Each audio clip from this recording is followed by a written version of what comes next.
هي محاولة الاغتيال الثانية خلال أقل من 10 أيام. أيضا معنا الأخ أحمد من العراق. السلام عليكم. عليكم السلام ورحمة الله. أقول على الكلفات ذبنا وشوف وصلنا منين العصائب، وعلى الكلفات متعنين. احنا اهل العراق تشهد الصوب. هاي اهل العراق وقتلتوا باهل العراق وغدر، يعني كلها ميليشيات وسيطرات وهميه. هاي انتم شلون اهل العراق؟ والله انتم بديتوا. احنا بدينا. اي والله. والبادي اظلم. طيب مو تدعون انه انتم دوله قانون؟ نعم. هاي شلون دوله قانون؟ ليش ميليشيات؟ سويتوا بينا انتم؟ ادري، يعني اذا كنتوا دوله قانون و يعني تدعون بالاسلام، ليش قادرين على الناس غدر؟ طيب روحوا واجهوا الانبار، روحوا واجهوا الموصل.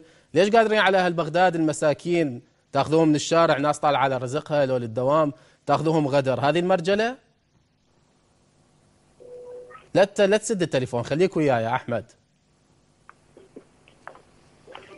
لا تسد التليفون.